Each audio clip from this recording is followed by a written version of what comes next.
আদালতে আখিরাতের যে দৃশ্য প্রেক্ষাপট সেটা তারা সচক্ষে অবলোকন করলো। আমার ভাইয়ের আসুন, যারা এখনো পর্যন্ত এই আলোচনাকে বাদ দিয়ে রাস্তাঘাটে ঘোরাঘুরি করছেন, আমি সেই সকল ভাইদেরকে দৃষ্টি আকর্ষণ করছি, আপনারা অযথা সময় নষ্ট না করে এই ময়দানের সামনে, মঞ্চের সামনেই কিন্তু এখন অনেক ফাঁকা জায়গা, আপনারা ফাঁকা জায়গাটা পুরা করে বসবেন। আমার ভাইরা আসুন, আমি তেলাওয়াতকৃত আয়াতের বাংলা অনুবাদটুকু আমি আপনাদের শোনাই। নিশ্চয়ই এ মানবতার জন্য বিচারের একটা দিন আল্লাহ রাব্বুল আলামিনের পক্ষ থেকে নির্ধারিত হয়েই আছে। একটা দিন আছে না? আছে না?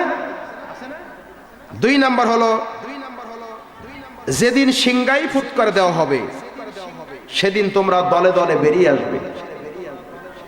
আকাশ খুলে দেওয়া হবে, ফলে তা দরজা আর দরজায় পরিণত হবে। পাহাড়গুলিকে চালিয়ে দেওয়া হবে, ফলে পাহাড়গুলি মরীচিকায় পরিণত হবে। আমার তেলাওয়াতকৃত আয়াতের বাংলা অনুবাদ হলো এতটুকু, যে পৃথিবীতে আমরা আছি এই পৃথিবী স্থায়ী নাকি অস্থায়ী?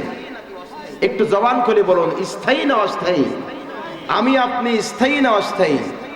আমার জীবন তো 1 সেকেন্ড পরেও শেষ হয়ে যেতে পারে, অথবা 60 বছর পরেও শেষ হয়ে যেতে পারে, কিন্তু পৃথিবী, আমি চলে যাব, পৃথিবী যেমন আছে তেমন থাকবে। কিন্তু এই পৃথিবীটাও স্থায়ী নয়, পৃথিবীটা এক সময় অস্থায়ী হবে। কথা বলুন, কথা ঠিক নেবে ঠিক?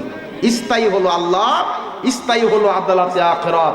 সুতরাং আমি আর আপনি যারা মাতবারি করি, গাদ্দারি করি, বাহাদুরি করি, আমরা সবাই মরণশীল, অত্যন্ত ক্ষণস্থায়ী। এই পৃথিবী ছেড়ে আমাদের খুব অল্প সময়ের ভিতরে চলে যাওয়া লাগবে, ঠিক না বলুন? আমার ভাইরা, আল্লাহ রাব্বুল আলামিন এই পৃথিবীর মধ্যে অসংখ্য ফেরেশতাকুল সৃষ্টি করেছেন। অসংখ্য অগণিত ফেরেশতা সৃষ্টি করার পরে সবচাইতে সম্মান দান করেছেন 4 জন ফেরেশতাকে।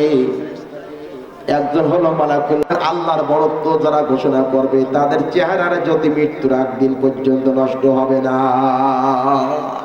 তাদের চেহারা নষ্ট হবে না কোনোদিন। আল্লাহ রাব্বুল আলামিন বলেন, এই পৃথিবী একদিন নির্ধারিত সময় চলে আসবে।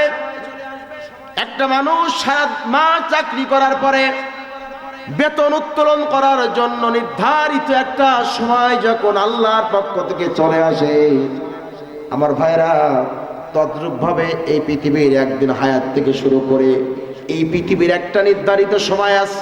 সেই নির্ধারিত সময় যখন আল্লাহ রাব্বুল আলামিন পুরা করে দিবেন, আল্লাহ বলবেন তুমি সিংগাই ফুৎকার দাও। ইসরাফিল আলাইহিস সালাম সিংগাই ফুৎকার দিবেন। আল্লাহ বলছেন, ওয়ায়াউনফাকু ফিস-সূরি ফাফাজিআ মান ফিস-সামাওয়াতি ওয়া মান ফিল আরদি। সেদিন আসমান এবং জমিনে যা কিছু আছে সবকিছু ভীত বিহ্বল হয়ে পড়বে, ভীত সন্ত্রস্ত হয়ে পড়বে।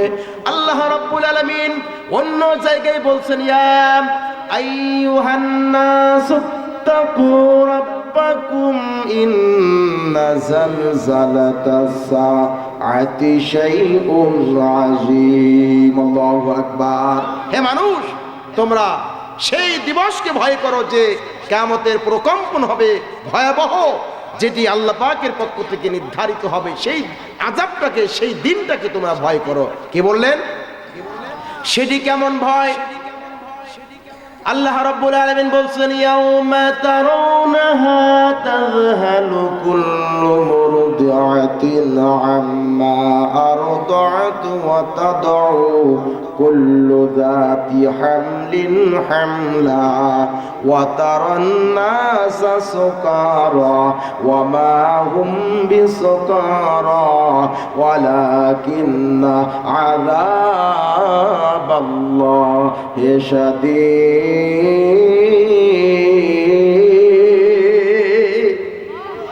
আল্লাহ রাব্বুল আলামিন বলছেন, মানুষেরা খেয়াল করো, ও নবী, তুমি যদি সেই সময়টা বেঁচে থাকতে, যদি তুমি সেই সময়টা দেখতে, একজন মানুষের গর্ভবতী অবস্থায় একজন মহিলা থাকবে, কিন্তু তার গর্ভপাত করানোর জন্য, ডেলিভারি করানোর জন্য, সন্তান প্রসব করানোর জন্য কেশবপুর মনিরামপুর কোনো ক্লিনিকে নেওয়া লাগবে না।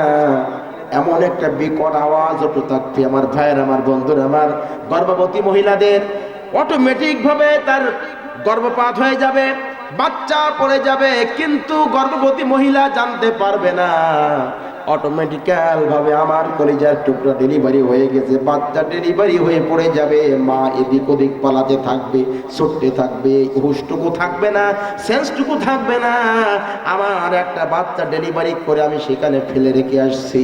আল্লাহ রাব্বুল আলামিন বলছে, ও নবী, তুমি যদি সেই দিনটা দেখতে তাহলে তুমি দেখতে গর্ভবতী মায়েরা বাচ্চাগুলো ফেলে এদিক ওদিক পালিয়ে চলে যাচ্ছে। যে বা মায়েরা তার কলিজার টুকরা বাচ্চাকে বুকের স্তন পান করাচ্ছে, এই বুকের স্তন পান করানো অবস্থায় তাকে ফেলে রেখে এদিক ওদিক পালিয়ে চলে যাচ্ছে, মানুষগুলা উন্মাদ হয়ে যাচ্ছে। কিন্তু তারা মাদক সেবনকারী হবে না, নেশাগ্রস্ত করে মাতাল হবে না। আল্লাহর আযাবের ভয়ে এই ভূমিকম্পের আওয়াজের কারণে, বিকট আওয়াজের কারণে মানুষগুলা উন্মাদ হয়ে যাবে।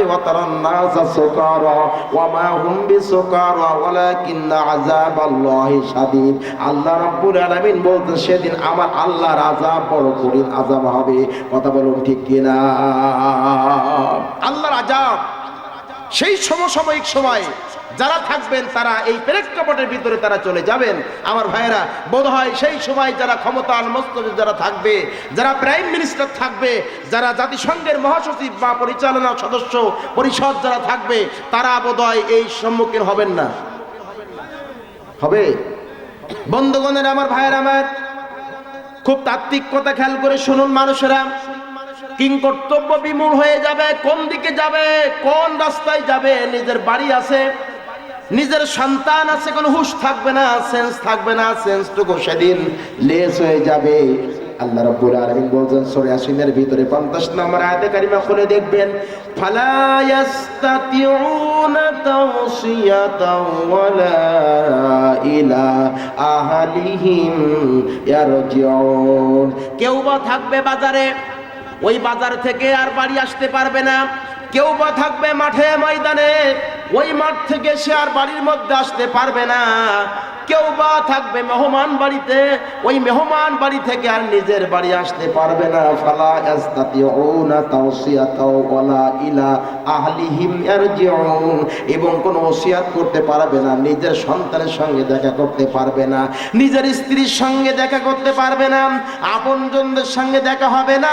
এইভাবে মানুষগুলা জ্ঞান হারিয়ে ফেলবেন, সেন্সটুকু থাকবে না। আমার ভাইরা, এই অবস্থায় আল্লাহ বলছেন, ইযাস সামা ফাতারাত ওয়া ইযাল কাওয়াকিবু তাসারাত ওয়া ইযাল বিহারু ফুজ্জিরাত। আল্লাহু আকবার। আকাশ ফেটে যাবে। এই যে আকাশ, বিজ্ঞানীদের ধারণা কি আকাশ সম্পর্কে? বিজ্ঞানীরা আমাদের ধারণাটা পরিবর্তন করেছে। এই যে আকাশ যেটা আমরা দেখি, এইখান থেকে আকাশটা দেখা যায়। একটু বসে মেহেরবানি করে, এদিক ওদিক তাকাতাকি করবেন না, বাদাম খাবেন না মেহেরবানি করে। কোরআন যখন পড়বো, এই কোরআন আমার সঙ্গে অন্তত আপনি পড়তে পারেন বা নাই পারেন, আমার সঙ্গে একটু তেলাওয়াত করার, মুখটা নাড়ানোর চেষ্টা করবেন। যদি আপনি চেষ্টা করেন না পারার পরেও সারা জীবনের গুনাহগাতাগুলি যিনি মাফ করে দেবেন, তার নাম কি? আল্লাহ। যে ওয়াজের ভিতরে কোরআন থাকে না, সেইটা আমার ভালো লাগে না, এটা আমি করতেও পছন্দ করি না। এই জন্য আমি কোরআন দিয়ে কথা বলতে ভালোবাসি। কোরআনের মধ্যে একটা বরকত রয়েছে। কোরআনের চাইতে কোনো নূর, কোনো বরকত আলা কোনো কিতাব পৃথিবীতে, আকাশের নিচে, এই জমিনের পরে এই মানুষের জন্য আর একটিও নাই। কি বলেন? আছে? আছে কি? আর নেই। আমার ভাইয়েরা, দৃশ্যমান যে আকাশটা আমরা দেখি, এইখান থেকে আমরা চতুর্দিকে লক্ষ্য করে দেখি, বোধ হয় এইখান থেকে সিনাডোলা বাজার বা হাসাডাঙ্গা অঞ্চলে আকাশটা পড়ে গেছে। এইখান থেকে হয়তো বা গড়বাঙ্গা বেলকাটির দিকে গেলে আকাশটা পড়ে গেছে। ওইখানে যদি আপনি আবার যান তাহলে দেখবেন ইমাননগর মুজগুনি এলাকায় আকাশটা পড়ে আছে। আপনি দুনিয়ার যেখানে যান না কেন, আকাশটা ঠিক এইভাবেই আপনি দেখলেন। এই যে আকাশটা, এই মাটি থেকে যেখানে আমি আপনি বসে আছি এখন, এই আকাশ থেকে বিজ্ঞান বলছে 22 লক্ষ আলোক বছর এই আকাশটি হলো দূরে। তখন মানুষ এক সময় মনে করত রাতের জ্যোৎস্না আকাশে, রাতের অন্ধকারে বসে আকাশের দিকে তাকালে অযুত নক্ষত্রমালা ধারণ ক্ষমতা এই যেটা দেখা যায়, বোধ হয় এইটা মহাবিশ্ব। কিন্তু বিজ্ঞানীরা গবেষণা করে তাদের মেধা, তাদের যোগ্যতা আমাদের এই ধারণাকে পরিবর্তন করে দিয়েছেন। বিজ্ঞানীরা বলেছেন শুধুমাত্র মানুষের দৃশ্যমান আকাশটা হলো পৃথিবীর একটা গ্যালাক্সি মাত্র, এবং এর চাইতে ঊর্ধ্ব আকাশে শত শত হাজার হাজার কোটি এইরকম গ্যালাক্সি রয়েছে।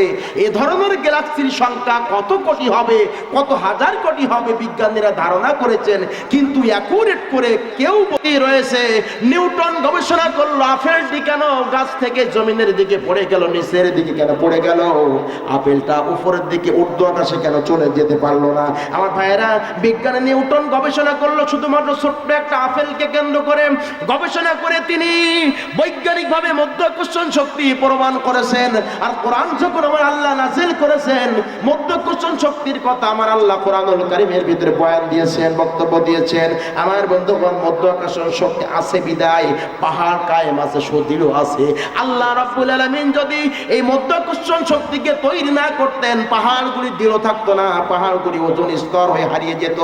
আমার ভাইয়েরা, যে আল্লাহ রাব্বুল আলামিন ওজন স্তর তৈরি করেছেন, যে আল্লাহ পাহাড়গুলোর জন্য মধ্যাকর্ষণ শক্তি দিয়েছেন, যে আল্লাহ দিয়েছেন, সে আল্লাহ মধ্যাকর্ষণ শক্তিকে সেদিন বিলুপ্ত ঘোষণা করে দেবেন। মধ্যাকর্ষণ শক্তি যখন থাকবে না, পাহাড়গুলো ওজন যখন হারিয়ে ফেলবে, আমার ভাইরা, আল্লাহ বলছেন হুমিলাতুল আরদু ওয়াল জিবালু ফাদুক্কাতা দাক্কাতা ওয়াহিদা, পাহাড়গুলোকে উঁচু করে জমিনের সঙ্গে যখন আছাড় দেওয়া হবে, মহাশূন্যে যখন ভেসে বেড়াতে থাকবে, এই দৃশ্য যখন সেই সমাজের মানুষগুলা অবলোকন করবে, মানুষগুলা কাঁদতে থাকবে, মানুষগুলা চোখে দেখতে পাবে না। সূরা কিয়ামার মধ্যে আরো বলেছেন ফাইদা বানিকাল বাসারু ওয়া খাসাফাল কমারু ওয়া জুমিআ আশ-শামসু ওয়াল কমার। ফাইদা বারিকাল বাসার, মানুষের চোখে ছানা পড়ে যাবে, মানুষ চোখ দিয়ে দেখতে পাবে না। শুধু অন্ধরা দেখবে না এমন না, যাদের চক্ষু আল্লাহ দান করেছেন, আল্লাহ সেদিন মানুষের এই দৃষ্টি শক্তিকে হনন করে নিবেন। সুতরাং মানুষের চোখে ছানা পড়ে যাবে। ফাইদা বারিকাল বাসার ওয়া খাসাফাল কমার, এবং এই চন্দ্র আলোকহীন হয়ে যাবে। চন্দ্রে তো এমনি আলো থাকে না, আজকে আধুনিক সায়েন্স বলেছে চাঁদের কোনো আলো নেই, সূর্যের আলো চাঁদকে আলোকিত করে। আজকের বিজ্ঞান গবেষণা করে কেন বলবে? কোরআন নাযিল হওয়ার দিনেই তো আল্লাহ বলেছেন দুনিয়ার মানুষেরা এই চাঁদের কোনো আলো নেই, সূর্যের আলো সৌরজগৎটা চাঁদকে আলোকিত করে ধরে রেখেছে। আমার ভাইয়েরা, সেদিন সূর্য আলো থাকবে না, যে কারণে চন্দ্রে আলো দিতে পারবে না। ওয়াখাসাফাল কমার, চন্দ্র আলোকহীন হয়ে যাবে, মানুষেরা চোখের দৃষ্টি শক্তিকে হারিয়ে ফেলবে। ওয়া জুমিআ শামসু ওয়াল কমার, আল্লাহ বলছেন চন্দ্র এবং সূর্যটাকে একাকার করে দেওয়া হবে, এবং মানুষেরা ছুটতে থাকবে, বলবে আইনাল ইনসান আকাল্লা লা ওয়াজারা ইলা রাব্বিকা ইয়াওমা ইদিনিল মুস্তাকার, বলবে আজকে যাব কোথায়, পালাবো কোথায়, ভেগে যাব কোথায়? ভেগে যাওয়ার তো কোনো জায়গা নেই। আল্লাহ বলবেন ইলা রাব্বিকা ইয়াওমা ইদিনিল মুস্তাকার, আজকে আমি আল্লাহ রাব্বুল আলামিনের আশ্রয়স্থল ছাড়া পালিয়ে যাওয়ার দ্বিতীয় কোনো জায়গা নাই। আমার ভাইরা, সেই প্রেক্ষাপটে সেই সমকালীন সময় যেই সমস্ত মানুষেরা থাকবেন, সেই প্রেক্ষাপটটা আল্লাহ রাব্বুল আলামিন কোরআনুল কারীমের মধ্যে বর্ণনা করেছেন। এটি আমি আলোচনা সাবজেক্ট কেন নির্ধারিত করেছি, আর একটু সামনে গেলে আরো বোঝা যাবে বোধ হয়। আমার বন্ধুগণ, আমার ভাইয়েরা আমার, তাহলে এই সূর্য ঢাকা পড়ে যাবে, আকাশ ফেটে যাবে, নক্ষত্রগুলো বিক্ষিপ্ত পঙ্গপালের মতন এই পৃথিবীতে নিক্ষিপ্ত হতে থাকবে, মানুষের চোখে ছানা পড়ে যাবে, মানুষগুলা ছুটতে থাকবে, কেউ কারো আপন মানুষকে পরিচয় দিবে না। এমন সময় কি হবে? বন্ধুগণের আমার, ভাইয়ের আমার, পরিস্থিতি এমন যখন কঠিন আকারে ধারণ করবে, ইসরাফিল আলাইহিস সালাম একটা মাত্র সিংহার ফুৎকার দিয়েছেন। তাফসীর বলছে, কোরআন বলছে, তাফসীর বলছে একটা ফুৎকারের আওয়াজ কত হাজার বছর চলবে, দুনিয়ার কোনো মানুষ বলতে পারে না, বিজ্ঞান বলতে পারবে না। বিশ্ব নবী বলেছেন আল্লাহ সবচেয়ে ভালো জানে এই একটা বিকট আওয়াজ কত দীর্ঘায়ু হবে, লম্বা হবে, কারণ এই আওয়াজটা আস্তে আস্তে বিকট হতে থাকবে, মানুষের কানের তালাগুলি সেদিন ফেটে যাবে, মানুষগুলা হতভম্ব হয়ে এদিক ওদিক ছোটাছুটি শুরু করে দিবে। আমার ভাইয়েরা, এবার আল্লাহ রাব্বুল আলামিন নির্দেশনা জারি করবেন, দুনিয়ার মানুষেরা সেদিন সাগরের মধ্যে কোনো পানি থাকবে না, সাগরগুলো ফেটে যাবে, চৌচির হয়ে যাবে, দীর্ণ বিদীর্ণ হবে। কোরআনুল কারিমে আল্লাহ বলতে ইদাল বিহার ফুজ্জিরাত, সাগরগুলো ফেটে যাবে। বিজ্ঞান গবেষণা করে দেখলাম যে সাগর মহাসাগর আদৌ কোনোদিন শুকায় না, কিভাবে এটা ফেটে যাবে আল্লাহ কিভাবে বলল? বিজ্ঞান গবেষণা করে দেখলো সাগরের 50 কিলোমিটার তলদেশের ভিতরে এই যে জমিনে আমরা বসে আছি, এই জমিনের তলদেশে কেন্দ্রীয় মণ্ডল যেটা বলা হয়, এই কেন্দ্রীয় মণ্ডল পর্যন্ত, তার মানে 50 কিলোমিটার নিচে কি আছে, আল্লাহ কি রেখেছেন, আজ পর্যন্ত বিজ্ঞান খুঁজে বের করতে পারেনি। কিন্তু আল্লাহ রাব্বুল আলামিন কিছু না কিছু মাটির ভিতরে রেখেছেন। বিজ্ঞানীরা দেখেছেন মাটির ভিতরে রয়েছে লাভা, আগ্নেয়গিরি উৎপাত হচ্ছে সেখানে, সেই আগুনের পরে কিন্তু আমরা বসে আছি। আমার ভাইয়েরা, আমার বন্ধুগণ, আমার ভাইয়েরা আমার, সেই প্রচন্ড কিয়ামতের সময় ভূমিকম্পের কারণে সাগর যখন উলটপালট হবে, দীর্ণ বিদীর্ণ হবে, জমিন যখন উলটপালট শুরু হয়ে যাবে, যে পানি আমার জন্য এনেছেন, পানির এক নাম হলো জীবন। এই পানি কি আল্লাহ রাব্বুল আলামিন দুইটা গ্যাসের সংমিশ্রণে তৈরি করেছেন। এই H2O হলো পানির সংকেত, এইটা হলো অক্সিজেন এবং হাইড্রোজেন নামক দুইটা গ্যাস দিয়ে আল্লাহ রাব্বুল আলামিন মানবতার জীবনকে বাঁচানোর জন্য পানি আবিষ্কার করেছেন, পানি দিয়েছেন। দুনিয়ার নিয়ম নীতি হলো, দুনিয়ার যদি কোনো আগুন লেগে যায় কোনো জায়গায় কোনো ঘরে, এই পানি আপনার ভাইয়েরা, ফায়ার সার্ভিস যখন পানি স্প্রে করে ওই আগুনটা নিভাতে পানি সাহায্য হিসাবে কাজ করে। কিন্তু আল্লাহ রাব্বুল আলামিন পানির ভিতরে অক্সিজেন এবং হাইড্রোজেন নামক যে দুইটা গ্যাস দিয়ে আল্লাহ সংমিশ্রণে পানি তৈরি করেছেন। আমার ভাইয়েরা, সেদিন এটা দুইটার সম্পর্ক এক থাকবে না, ছেদ হয়ে যাবে। সেদিন হাইড্রোজেন গ্যাস নিজে জ্বলতে শুরু করে দেবে, দাহ পদার্থ, এবং অক্সিজেন গ্যাসটা জ্বলতে সাহায্য করবে। আমার ভাইয়েরা, সেই ভূমিকম্পের কারণে পানির সম্পর্ক পর্যন্ত যেদিন ফাটল ধরে যাবে, সেই পানি আগুন ধরে যাবে, পানির মধ্য থেকে আগুন জ্বালানোর কারণে অক্সিজেন যেদিন সাহায্য সহযোগিতা করবে, সেদিন সাগর নদী নালায় কোনো পানি থাকবে না। এমন বিভীষিকাময় পরিস্থিতি যখন হয়ে যাবে, আল্লাহ রাব্বুল আলামিন বলে দেবেন, ইসরাফিল এবার তুমি দ্বিতীয়বার সিংহায় ফুৎকার দাও। আমার ভাইরা, সূরা জুমারের 68 নম্বর আয়াতে কারিমা দ্বারা দ্বিতীয় ফুৎকার সেখানে প্রমাণিত হয়েছে। অনফিকা বিশ্বরি ফাইদাহুম মিনাল আজদাসে, আল্লাহ রাব্বুল আলামিন বলছেন যেদিন দ্বিতীয়বার সিংহায় ফুৎকার দেওয়া হবে, এই পৃথিবীর সব মানুষগুলা সেদিন মারা যাবে। যারা পৃথিবীতে বেঁচে থাকবে কেউ থাকবে না। যে মানুষগুলা জ্ঞান হারিয়ে চলেছে এদিক ওদিকে, যে যেখানে আছে সে সেই জায়গায় মৃত্যুবরণ করবে। কোনো মানুষকে কবরস্থ করার মতো কোনো মানুষ অবশিষ্ট থাকবে না। মানুষের লাশগুলা পচে যাবে, মানুষের লাশগুলা পচে দুর্গন্ধ বের হতে থাকবে, কিন্তু দুর্গন্ধ নেওয়ার মতো বিকল্প কোনো মানুষ পৃথিবীতে থাকবে না। আমার ভাইরা, আজকে যারা জাতিসংঘে যারা নেতৃত্ব দিচ্ছেন, ওই সময়ও কেউ না কেউ নেতৃত্ব দিবে। আজকে যারা ক্ষমতার বাহাদুরি দেখাচ্ছেন, ঠিকই ওই সময় তারা কেউ না কেউ ক্ষমতার বাহাদুরি দেখাবে। আজকে যারা মানুষকে মানুষ বলতে চায় না, ওই সময় কিছু মানুষ মানুষকে মানুষ বলতে চাবে না। যারা নিজেদের ক্ষমতার বড়াই যারা দেখাবে, আল্লাহ রাব্বুল আলামিন সবাইকে সমান ধরাশায়ী করে ফেলবেন, কেউ সেদিন বাঁচতে পারবে না। প্রত্যেকটা মানুষ পড়ে থাকবে, কবরস্থ করার মতন দ্বিতীয় কোনো মানুষ অবশিষ্ট থাকবে না। এমন পরিস্থিতি, পরিবেশ, একটু নিজের বিবেকের কাছে প্রশ্ন করেন তো, সেই সময় অবস্থাটা কত ভীতিকর পরিবেশ সৃষ্টি হবে। কেউ যখন থাকবে না, আমার ভাইয়েরা, আল্লাহ রাব্বুল আলামিন এবার ইসরাফিলকে ডাক দিবেন, ইসরাফিল দুনিয়ার মধ্যে আর কে আছে?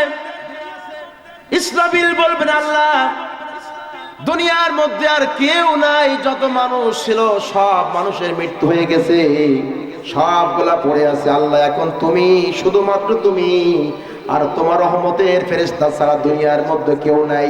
বন্ধুগণের, আমার ভাইয়ের আমার, আল্লাহ রাব্বুল আলামিন মালাকুল মউতকে ডাক দিবেন, ও মালাকুল মউত শুনে নাও, জেনে নাও, পৃথিবীর মধ্যে যত ফেরেশতা আছে সব ফেরেশতার জানটাকে তুমি কবজ করে ফেলো।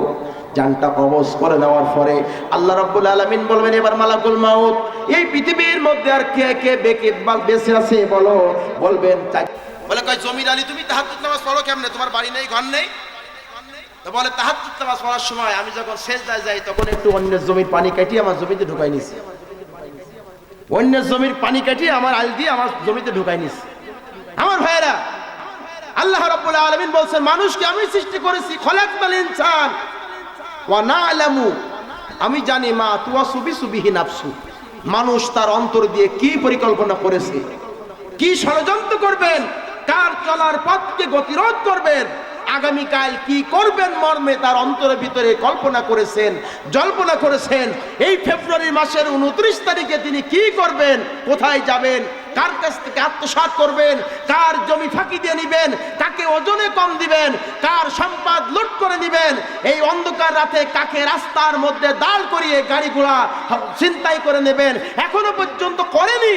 আল্লাহ বলছে বান্দা খলাকনাল ইনসান ওয়া না'লামু মা তুওয়াসু বিহি নাফসু, এই জন্য মানুষ সৃষ্টি করেছি আমি, এই জন্য মানুষ অন্তরে যেটা কল্পনা করে, জল্পনা করে, সেটি আমি আল্লাহ খবর রাখি। এ কথা কার? তাহলে মনে মনে যদি আমরা কল্পনা করি খারাপ কিছু, আল্লাহ জানতে পারবেন না? আল্লাহ জানতে পারবেন না? তাহলে কি চুরি করার কোনো উপায় আছে? ফাঁকি দেওয়ার কোনো উপায় আছে? সুতরাং মনে রাখবেন, আল্লাহকে ফাঁকি দেওয়া যাবে না। দুনিয়ায় যদি আমি নামাজ কাজা করি, দুনিয়ায় যদি আলেমদের বিরোধিতা করি, দুনিয়ায় যদি মুত্তাকি বান্দাদের বিরুদ্ধে ষড়যন্ত্র করি, দুনিয়ায় যদি ভালো মানুষের বিপক্ষে কথা বলি, দুনিয়ায় যদি মুহসিনদেরকে ভালোবাসতে না পারি, আমার ভাইরা, আল্লাহ রাব্বুল আলামিন বলছেন আমি তো তোমাকে সৃষ্টি করেছি, সুতরাং তোমার অন্তরের কল্পনা জল্পনা সব আমি জানি। ওয়া নাহনু আকরাবু ইলাইহি মিন হাবলিল ওয়ারিদ, বান্দা মনে রাখবা আমি তোমার ঘায়ের এই রগের শাহরাগের চাইতেও তোমার কাছাকাছি আছি। আল্লাহ কোথায় আছে? নাহনু আকরাবু ইলাইহি মিন হাবলিল ওয়ারিদ, তোমার ঘাড়ের রগের, যেই রগের পরে তোমার মাথা, এই রগের শাহরাগের চাইতেও বান্দা আমি তোমার অতি নিকটে, অতি কাছে। এখন বলুন তাহলে আল্লাহ কোথায়? এটা প্রশ্ন করি আপনাদের কাছে, আল্লাহ কোথায় আছে বলেন? জি, আল্লাহ আমার নিকটে। মানে প্রশ্নের উত্তরটি আপনারা এমনই দিবেন যে আল্লাহ আমার সাথে আছে। আল্লাহ যদি আমার সাথে থাকে, একটু বলি, আল্লাহ যদি আমার সাথে থাকে তাহলে আমি মানুষ হিসাবে প্রতিদিন মাঝে মাঝে আমাকে কিছু ভালো জায়গায়, কিছু খারাপ জায়গায় আমাকে যেতে হয় না? কিছু ভালো জায়গায় যাওয়া লাগে, প্রস্রাব বাথরুমখানা যাওয়া লাগে, মসজিদেও যাওয়া লাগে। তাহলে আল্লাহ যদি আমার কাছে থাকে তাহলে বোধ হয় আল্লাহ আমার সাথেও, আমি যত জায়গায় যাই, আমি যত কর্মকাণ্ড করি, সব সময় বোধ হয় আল্লাহ আমার পাশে শুয়ে থাকে নাকি? নিশ্চয়ই না, নিশ্চয়ই না। আল্লাহ আমার সাথে ঘুমাই থাকে না, শুয়ে থাকে না। আমি যেখানে খারাপ কাজ করি সেই জায়গায় আমার আল্লাহ থাকে না। নাহনু আকরাবু ইলাইহি মিন হাবলিল ওয়ারিদ, তাফসীরে ফি জিলালিল কোরআনের ভিতর বিশদ ব্যাখ্যা করা হয়েছে। তাফসীরে তাবারি ইবনে কাসিরের ভিতরে ব্যাখ্যা করা হয়েছে। আকরাবু ইলাইহি মিন হাবলিল ওয়ারিদের তাফসীর হলো, তার মানে আল্লাহ সামা, তার বাসর, তার দেখা, তার জানা, তার শোনা আমাকে পরিবেষ্টন করে আছে। আপনার আর রহমানু আলাল আরশি ইস্তাওয়া, যদি আল্লাহর কাছে জিজ্ঞাসা করি আল্লাহ তুমি থাকো কোথায়, আল্লাহ সূরা তোহার ভিতরে বর্ণনা দিচ্ছেন আর রহমান আলাল আরশি ইস্তাওয়া, আমি তো আরশে মুআল্লায় আছি। এই যে আরশে মুআল্লায় আছেন আল্লাহ, আবার বলছেন ঘাড়ের রগের শাহরাগের চাইতেও সে আল্লাহ কাছাকাছি আছেন। প্রিয় ভাইরা, সঠিক হলো কোনটা? আল্লাহ দূরে আছেন, যে আরশে মুআল্লায় সীমাহীন। তো আল্লাহ যে দূরে আছেন, বিষয়টা এমন নয় যে প্রচন্ড কুয়াশাকে উপেক্ষা করে এই অঞ্চল ইমাননগর, মুজগুনি, দুর্বারাঙ্গা, বাটবিলা, এই বাঁকাবর্ষী অঞ্চলে গভীর রাতে কে কার কাছ থেকে টাকা পয়সা ছিনতাই করে নিতেছে, কে কার পরে হামলা করে, মামলা করে, কে কার পরে অত্যাচার করে, জুলুম করতেছে, এই যে দূরে আছেন মর্মে তিনি দেখতে পাচ্ছেন না। বিষয়টা কি এমন? বিষয়টা কি এমন? বিষয়টা এমন নয় নিঃসন্দেহে। এই জন্য তাফসীরবিদরা বলেছেন যে আল্লাহর সামা, তার দেখা, তার জানা, তার শোনা, গোটা সৃষ্টি জগৎকে অবলোকন করে আছেন। সৃষ্টি জগৎকে এইভাবে ছাতার মতন ঢেকে আছেন, তার জানার বাইরে, শোনার বাইরে কোনো কিছু সংগঠিত হচ্ছে না। সুতরাং আমি আপনি যেখানে যা করছি মুহূর্তের মধ্যে সেটা অডিও, ভিডিও, ক্যামেরা হচ্ছে কিনা? আমার ভাইরা, বিজ্ঞান আবিষ্কার করে ফেসবুক তৈরি করেছে, সামাজিক যোগাযোগ মাধ্যম, ইউটিউব তৈরি করেছে, টুইটার আবিষ্কার করেছে, মেসেঞ্জার, আপনার ইমো, এরপরে আপনার হোয়াটসঅ্যাপ, এইগুলা বিজ্ঞান আবিষ্কার করলো, গবেষণা করলো অল্প দিনের মধ্যে। যে বিজ্ঞান এইগুলো আবিষ্কার করেছে সেই বিজ্ঞানী সম্পর্কে আল্লাহ বলেছেন উতীতুম মিনাল ইলমি ইল্লা কলিলা, তোমাদের সামান্যতম জ্ঞান দিলাম।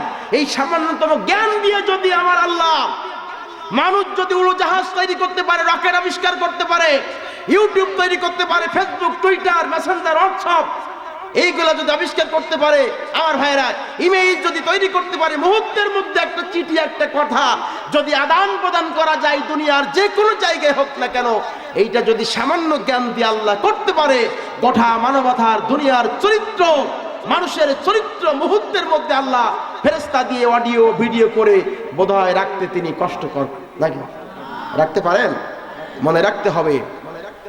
আল্লাহ রাব্বুল আলামিন আরো বলছেন, তিলকা হুদুদুল্লাহি ফালা তা'তাদুহা। আল্লাহু আকবার। বান্দা দুনিয়াতে তোমাকে দিলাম, এই জন্য ইচ্ছা মতো চলা যাবে না, ইচ্ছা মতো খাওয়া যাবে না, ইচ্ছা মতো ঘোরাঘুরি করা যাবে না। দুনিয়ায় চলার জন্য মুমিনের জন্য একটা সীমার একটা বর্ডার আছে। আমার ভাইরা, পুলিশ যদি কোনো আসামিকে ধরে নিয়ে চলে যায়, কোন আসামিকে যদি পুলিশ ধরে নিয়ে চলে যায়, ইচ্ছায় হোক অনিচ্ছায় হোক, সেই পুলিশের কথা মতো কিন্তু আসামিকে চলতে হয়। আমার ভাইরা, বিচার ব্যবস্থাপনায় যেটা আসে সেইভাবে আসামিকে চলতে হয়। সেইখানে যেমন আপনি আত্মপক্ষ সমর্পণ করেছেন, একজন মুসলিম আল্লাহর কাছে যদি আত্মসমর্পণ করে, পুলিশের সামনে আত্মপক্ষ সমর্পণ করার কারণে ইচ্ছা মতো যদি জীবন যাপন করা না যায়, একজন মোমেন দুনিয়ার মধ্যে আল্লাহর কাছে আত্মসমর্পণ করার প্রেক্ষাপটের কারণে সেই মানুষটি কখনো ইচ্ছা মতো অর্থনীতি করতে পারবে না, ইচ্ছা মতো সমাজনীতি করতে পারবে না, ইচ্ছা মতো রাজনীতি করতে পারবে না, ইচ্ছা মতো চলাফেরা করতে পারবে না, ইচ্ছা মতো মনে যা চাই তাই করতে পারবে না। আল্লাহ বলেছেন, বান্দা নির্ধারিত বর্ডার ক্রস করা যাবে না। কথা বলুন ঠিক কিনা? ট্রাফিক সিগন্যাল খুলনা সোনাডাঙ্গার ভিতরে দেখবেন ট্রাফিক সিগন্যাল। আমি গত 2 বছর আগে বাগেরহাট থেকে পিরোজপুর থেকে মাহফিল করে আমি খুলনা একেবারে ব্রিজ থেকে নেমে ভিতর দিয়ে আসতেছি। ড্রাইভার হলো এই কেশবপুরেরই মানুষ। আমরা একসঙ্গে আসতেছি মাহফিল শেষে, আমরা প্রাইভেটের ভিতর 3 জন। এর ভিতরে গাড়ির ভিতরে আমি ঘুমাই গেছি। আমি বুঝতে পারিনি যে ড্রাইভার ওখানে ভিতরে দাঁড়ায় আছে, গ্যাস নেবে, এই জন্য ভিতরে ঢুকেছে। আমার ভাইরা, তো আমি ঘুম থেকে জেগে দেখলাম যে আপনি এখানে দাঁড়িয়ে আছেন কেন? আমরা তো ইচ্ছা করলে সামনের দিকে যেতে পারতাম, ইচ্ছা করলে আমরা সামনের দিকে যেতে পারতাম, আপনি দাঁড়িয়ে কেন? তা বলছে, ওই দেখেন ট্রাফিক সিগন্যালে লাল বাতি, ট্রাফিক সিগন্যালে লাল বাতি। তো আমি তো জানতাম না এটা। আমি বললাম, ট্রাফিক সিগন্যালে লাল বাতি, এখানে কোনো ট্রাফিক নেই, আমরা ইচ্ছা করলে যেতেই পারতাম। তো বলতে, হুজুর বিষয়টা তো সহজ নয়। ট্রাফিক সিগন্যালকে যদি আমি ক্রস করে চলে যাই, তাহলে অটোমেটিক ভাবে সিসি ক্যামেরায় উঠে যাবে যশোরের এত নম্বর গাড়ি ট্রাফিক সিগন্যাল অমান্য করে এই রাস্তা ক্রস করে চলে গেছে, ট্রাফিক সিগন্যালকে প্রত্যাখ্যান করেনি, প্রত্যাখ্যান করে চলে গেছে। আমার ভাইরা, তাহলে পরে কি হবে? আগামীকাল আমার এত নম্বর গাড়ির নামে মামলা দায়ের করা হবে। তো আমি চিন্তা করলাম, এই আয়াতটার কথা ভেবে দেখলাম, আল্লাহ বলেছেন তিলকা হুদুদুল্লাহ, এটা আমার সীমানা, বান্দা এই সীমানা ক্রস করা যাবে না দুনিয়াতে। তাহলে আল্লাহর ট্রাফিক নাই, শুধুমাত্র ট্রাফিক সিগন্যাল, সিসি ক্যামেরার ভয়ে সে যদি রাত 2:30-3টার দিকে ওখানে স্থির হয়ে দাঁড়িয়ে থাকতে পারে, তাহলে পরে সে আল্লাহ রাব্বুল আলামিন তার সেই ক্যামেরা আমার সকল কর্মকাণ্ড তিনি পর্যবেক্ষণ করছেন, তিনি ধারণ করছেন। আদালতে আখিরাতে আমরা ধরা পড়ে যাব না? কথা বলেন, যাব না? আমার ভাইরা, পাশাপাশি জিকরগাছে একটা কলেজে সিসি ক্যামেরা। একজন শিক্ষকের সামনে আমার সাথে কথা হলো। শিক্ষক আমাকে বলছেন, আমার কলেজের একটা মেয়ের ব্যাগ থেকে একটা ছেলে কিছু টাকা চুরি করেছে। এই কামটা মাঝে মাঝে হয়, এই কামটা মাঝে মাঝে ঘটে, কিন্তু ধরা যায় না। কিন্তু ক্লাসে সিসি ক্যামেরা ফিট করার পরে ওই মেয়েটার ব্যাগ থেকে চেন টেনে যেই আবার টাকা ছিনিয়ে নিল, টাকা চুরি করে নিল, ঠিকই ক্যামেরায় যখন ধরা পড়েছে, তখন অফিস থেকে প্রিন্সিপাল মহোদয়, যিনি সিসি ক্যামেরার নিয়ন্ত্রক, উনি নিয়ন্ত্রণ করে দেখলেন যে কোন ছেলেটা অমুক মেয়েটার ব্যাগ থেকে চেন খুলে টাকা বের করে নিল। সাথে সাথে সেটা দেখা যাচ্ছে, ছেলেটা দরজার থেকে আসলো, ভিতরে আসলো, মেয়েটার ব্যাগে হাত দিল, চেন নিল, টাকা নিয়ে মাত্র বের হয়ে চলে যাচ্ছে। আমার ভাইরা, এই দৃশ্য দেখার পরে ছেলেটা অস্বীকার করলো, কোনো কিছু না বলে স্যার বললেন যে আমি তার বাবাকে ডাকলাম। বাবাকে ডাকার পরে জিজ্ঞাসা করা হলো যে আপনার ছেলে এই কামটা করেছে। সেই ছেলের বাবা রাগান্বিত হয়ে বলতে, আমার ছেলে কখনো এই কাম করতে পারে না, আমি জন্মদাতা বাবা হয়ে বলে দিলাম আমার ছেলে এই কাজের সাথে কোনোদিন সম্পৃক্ত নয়, আমি বিশ্বাস করতে পারিনি। যদি বলা হলো আপনি যদি সচক্ষে দেখেন, দুচোখে দেখতে পান, যদি আমরা দেখাতে পারি তাহলে কি আপনি মানতে পারবেন? বলে হ্যাঁ স্যার দেখান তো। সিসি ক্যামেরা ওপেন করা হলো এবং দেখলেন আমার সন্তান অমুকে মেয়ের ব্যাগের চেনটা খুলে টাকা বের করে নিয়ে চলে যাচ্ছে। এই বাবাটা দুচোখের পানি ছেড়ে দিয়ে কাঁদতেছে। স্যার বললেন কাঁদতেছে, চোখ দিয়ে অজস্র ধারায় পানি পড়তেছে। আরে আমি আমার এই সন্তান লালন পালন করেছি, যেই সন্তানের প্রতি আমার অবিশাল বিশ্বাস এবং আস্থাবান সন্তান আমার আমি মনে করতাম, কিন্তু আমার সন্তান এই কাজটা করেছে।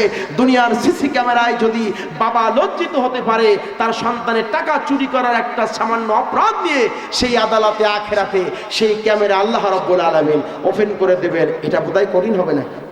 কথা বলুন আমার ভাইরা। এবার আল্লাহ রাব্বুল আলামিন আরো বলছেন, ফামাইয়ামাল মিসকালা যাররাতিন খায়রান ইয়ারা ওয়া মাইয়ামাল মিসকালা যাররাতিন শাররান ইয়ারা। আল্লাহু আকবার।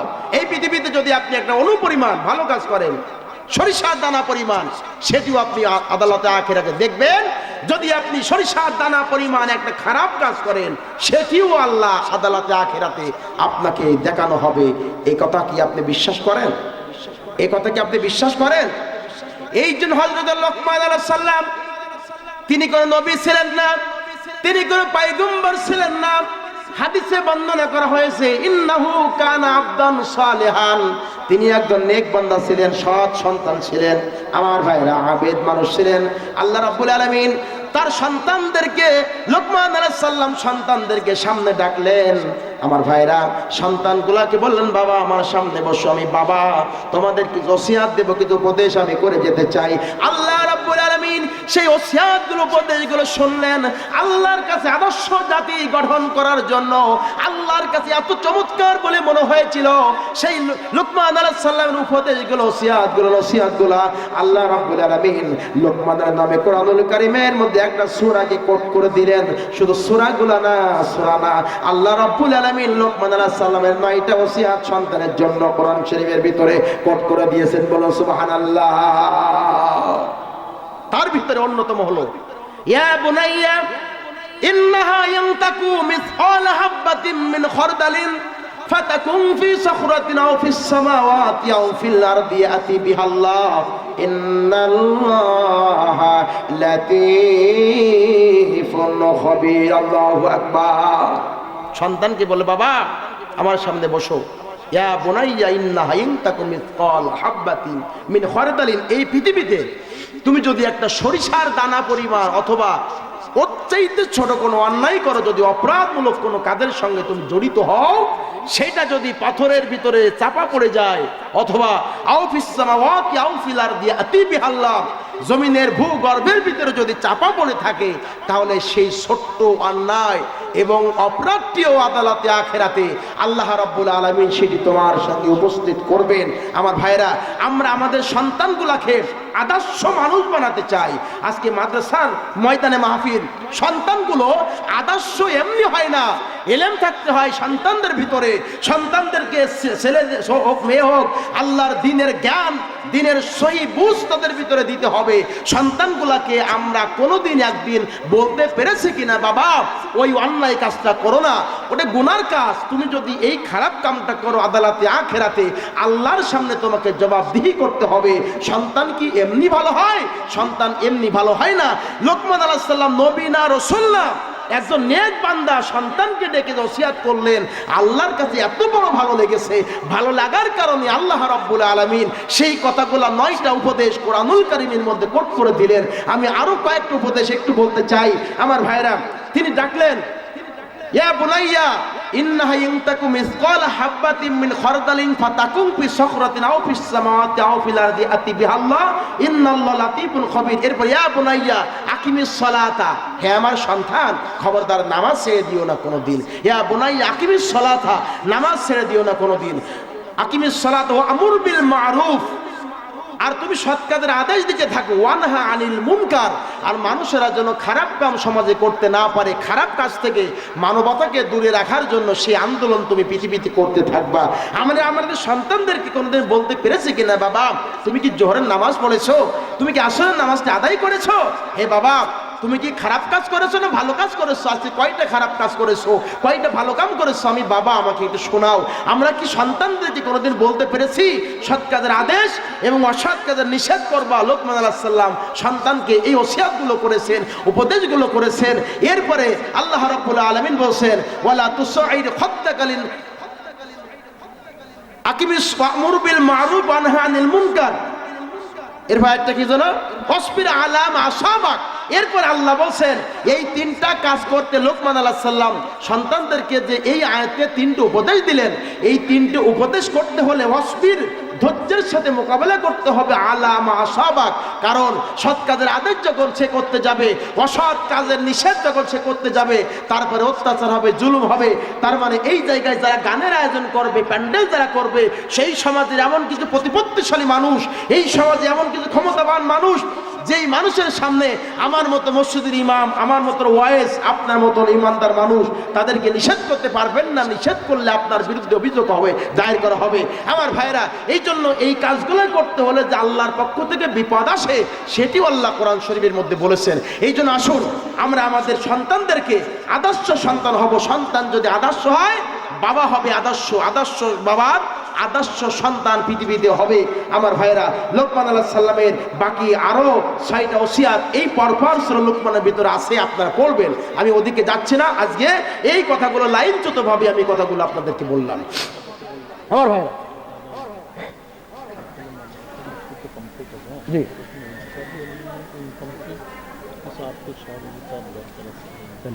যদি আমি টাকা চাই তাহলে ঈদগাহর জন্য, সেটা তো বেশি টাকা হবে, মানুষ দিবে বেশি, আর মানুষ দিবে বেশি। জি আলহামদুলিল্লাহ, এখানে ঈদগাহ থাকবে, ঈদগাহ দরকার তো, এখানে দরকার আছে না ভাই? আমার ভাইরা আসুন, মেহরবানি করে আমি আরেকটু সামনে যাব, আমার সময় কি 10:30? আচ্ছা, আমি এর ভিতরে সব শেষ করে দেবো ইনশাআল্লাহ। আমার ভাইরা, সময়ের অবশ্যই গুরুত্ব দিব বন্ধুগণের আমার। তাহলে আল্লাহ রাব্বুল আলামিন আমাদের আদালতে আখিরাতে আমাদের হিসাব আমাদের কাছে নেবেন। আমরা কি সেই আদালতে আখিরাতে মুমিন হয়ে উঠতে চাই না কাফের হয়ে উঠতে চাই? দুই হাত তুলে দেখান, কি হয়ে উঠতে চাই? দুই হাত তুলে দেখান। নারায়ে তাকবীর, লিল্লাহে তাকবীর। আল কোরআনের আলো, আল হাদিসের আলো। কোরআন আছে যেখানে, কোরআন নাই যেখানে, হাত নামান। কোরআন যেখানে নেই, মুসলমানদের আন্দোলন সংগ্রাম সে রাস্তায় থাকবে না। আন্দোলন সংগ্রাম থাকবে কোরআন রাস্তায়, কোরআন যেখানে সেখানে। কথা বলুন, ঠিক না বন্ধুগণের আমার? যে কথা আমি বলছিলাম সেই কথা হলো, ইকরা কিতাবাকা কাফা বিনাফসিকাল ইয়াউমা আলাইকা হাসিবা। কিয়ামতের মাঠে আল্লাহ বলবেন, বান্দা আজকে তোমার নিজের পঠিত যে জীবদ্দশার যে আমলনামা, সেই আমলনামাগুলো আজকে তুমি পড়ে দেখো, তুমি জান্নাতে যেতে চাও নাকি তুমি জাহান্নামে যেতে চাও। সেদিন আমরা দেখতে পাবো, লা ইউগাদিরু সগীরাতাও ওয়ালা কাবীরাতান ইল্লা আহসাহা। পৃথিবীতে যে ছোট অন্যায় করেছিলাম, ছোট গুনাহ, সেটিও সেই খোলা কিতাবের ভিতরে আছে, যেটি বড় গুনাহ করেছিলাম সেটিও সেই বইয়ের ভিতরে আছে। সুতরাং সেদিন কিন্তু আমরা লজ্জিত হব, আমাদের নাসিকা কুঞ্চিত হবে, আমরা লজ্জিত হব। সেদিন কিন্তু পালানোর কোনো জায়গা আমাদের থাকবে না। কি বলেন, থাকবে? আল্লাহ রাব্বুল আলামিন বলছেন, ইয়াউমা তা'তি কুল্লু নাফসিন তুজাদিলু আন নাফসিহা ওয়া তুওয়াফা কুল্লু নাফসিন মা আমিলাত ওয়া হুম লা ইউযলামুন। আল্লাহ বলছে সেদিন নিরপেক্ষতার আলোকে বিচার করা হবে। ওয়াত্তাকু ইয়াউমাল্লা তাজজি নাফসুন আন নাফসিন শাইআও ওয়ালা ইকবালু মিনহা শাফাআতু ওয়ালা ইউখাযু মিনহা আদলু ওয়ালা হুম ইনসারুন।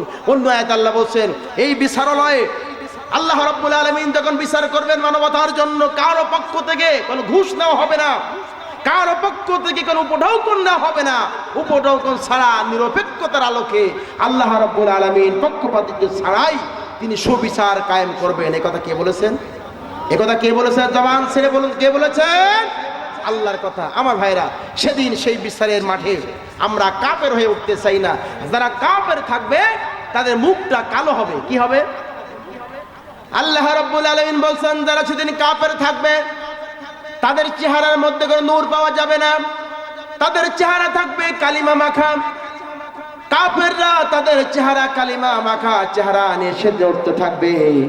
রাসূল পাক সাল্লাল্লাহু আলাইহি ওয়াসাল্লাম সেদিন যখন শাফাআত তাদের জন্য করবেন না, সেই কাফের মানুষগুলা, সেই কুৎসিত মানুষগুলা সেদিন রাসূলকে বলবেন, রাসূলুল্লাহ, আপনি যাদের শাফাআত করে জান্নাতে নিয়ে যাচ্ছেন, আমরাও তো ছিলাম দুনিয়াতে একই উম্মত, আমরা আপনার উম্মত।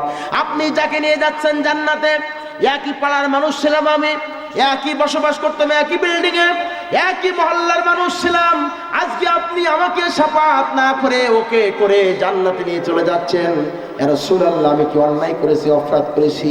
আল্লাহর নবী বলবেন, বান্দা তুমি আমার উম্মত না, তুমি ভুল বলো, মিথ্যা কথা বলো না। মানুষগুলা তখন বলবে, কাফের কুৎসিত মানুষগুলা তখন বলবে, ইয়া রাসূলুল্লাহ, আমি আপনার উম্মত, আপনি কেন আমাদেরকে বলে যাচ্ছেন, চিনতে পারেন না?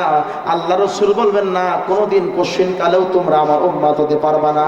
ওই দিকে নজর করে দেখো, আমার যারা উম্মত তাদের মুখের দিকে নজর করে দেখো, মুখের দিকে নূর চমকাচ্ছে, নূর চমকাচ্ছে, হাতের দিকে নূর, পায়ের দিকে নূর। তার মানে পুজুর পানি যেখানে স্পর্শ করেছে, লেগেছে, সেই জায়গা যেগুলোগুলা নূরে ঝলমল ঝলমল করতেছে। আমার ভাইয়েরা, আমার বন্ধুরা আমার, সেদিন নবীজির শাফাআত কিন্তু মিলবে না। এই জন্য কাফের হতে চাই না। দুনিয়ার মধ্যে তিন শ্রেণীর মানুষের বসবাস করে, চার শ্রেণী হবে না। একটা হলো মুমিন, একটা হলো মুনাফিক, একটা হলো কাফের। এই যে মুনাফিকের সঙ্গে মুমিনের কোনো সম্পর্ক থাকবে না, কাফেরের সঙ্গে মুমিনের কোনো দুনিয়ায় সম্পর্ক থাকবে না। দুনিয়ায় যদি আপনি মুমিনের সঙ্গে সম্পর্ক রাখার পরিবর্তে কাফেরকে ভালোবাসেন, দুনিয়ায় যদি আপনি আমার ভাইয়েরা মুমিনের পরিবর্তে মুনাফিকের সঙ্গে সম্পর্ক ভালো রাখেন, আব্দুল্লাহ ইবনে উবাইয়ের দিকে নজর করে দেখুন। আমার ভাইয়েরা, বিশ্ব নবীর আপন চাচা আবু তালিবের দিকে নজর করে দেখুন, ওরা কিন্তু কাফের অবস্থায় চলে গেছে, মৃত্যুবরণ করেছে। আমার ভাইয়েরা, বিশ্ব নবীর দোয়া তাদের জন্য কবুল করা হয়নি। আব্দুল্লাহ ইবনে উবাইয়ের জন্য নবীজি জানাজায় দাঁড়িয়ে 70 মাররা 70 বার দোয়া করার জন্য চেষ্টা করেছেন। আল্লাহ রাব্বুল আলামিন নবীকে জানা দিলেন, নবীজি এই লোকটা ব্যবহার কিন্তু দুনিয়ায় ভালো ছিল না। এই লোকটা ব্যবহার হলো কোরআন বিরোধী, নবী বিরোধী, সমাজ বিরোধী, ইসলামী আন্দোলন বিরোধী, আলেম ওলামা বিরোধী। ও নবীজি, তোমার আদর্শকে সে কখনো ভালোবাসতে পারত না।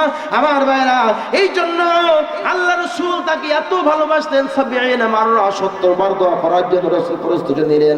কিন্তু আল্লাহ বললেন, না, একবার তাদের জন্য দোয়া করা যাবে না, দোয়া কবুল হবে না। আমার ভাইরা, বিশ্ব নবীর দোয়া আব্দুল্লাহ ইবনে উবাই ইবনে সুলুদের ব্যাপারে কবুল করা হলো না। আপন চাচা আবু তালিবের ব্যাপারেও কিন্তু রাসূলের দোয়া কবুল করা হলো না। আমার ভাইরা, আমার বন্ধুরা আমার, এই জন্য আমার আপনার দোয়া কিন্তু কাফেরদের জন্য মঞ্জুর হবে না।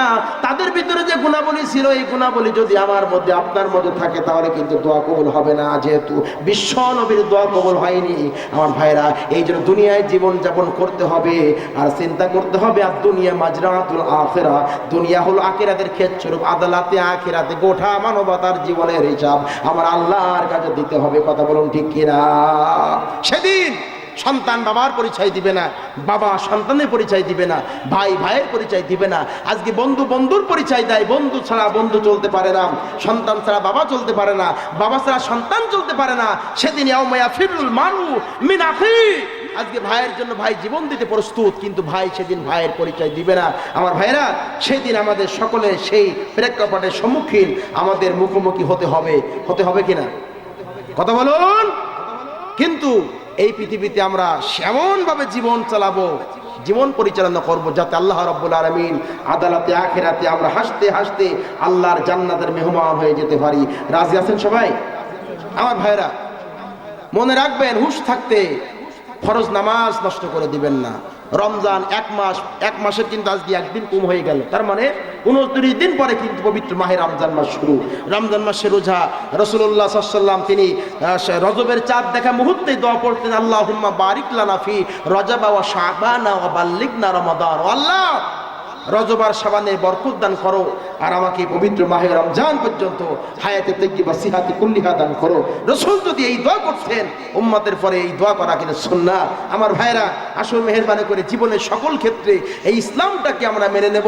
যুব সমাজ, আপনারা ফিরে আসেন, যদি আপনাদের হাতে খারাপ কোনো অবৈধ পানি থাকে, নিষিদ্ধ পানি থাকে, এই পানিটা আপনারা ফেলে দেন, এই পানিটা আপনারা ছেড়ে দেন। এই জায়গায় সুন্দর একটা মসজিদ, আজানের সাথে সাথে আপনারা মসজিদের ভিতরে ঢুকে যান। বাবা মা তোমাকে নিয়ে অনেক আশা করে, সন্তান পড়ে ক্লাস 9-এ, কিন্তু ক্লাস 9-এ পড়া সন্তানের প্যান্টের পকেটে যে সিগারেটের ঠোঙ্গা পাওয়া যায়, এইটা কিন্তু বিরল। ভাবতে শুনতে আমাদের কাছে অবাক লেগেছে। ক্লাস 10-এর ছেলের প্যান্টের পকেটে সিগারেটের ঠোঙ্গা পাওয়া যায়, সিগারেট পাওয়া যায়, বড় মোবাইল পাওয়া যায়। শিক্ষকের হাতে এত বড় মোবাইল নেই, ছাত্রের কাছে এখন যত বড় মোবাইল পাওয়া যায়। আমার ভাইয়েরা, আসুন মেহেরবানি করে, যুব সমাজ, পিতামাতার অনেক আশা উদ্দেশ্য রয়েছে তোমাদের প্রতি, সেই আশা উদ্দেশ্যের জন্য কোনো অবস্থাতেই নষ্ট হয়ে না যায়, আমরা যেন বিপদগামী হয়ে চলে না যাই, সেদিকে আমি দৃষ্টি আকর্ষণ করব। আসুন আজকে আমি আপনাদের কাছে কিছু আর্থিক সহযোগিতা কামনা করব। যারা আছেন আপনারা প্রিয় ভাইরা, এই জায়গায় একটা ঈদগাহ হবে।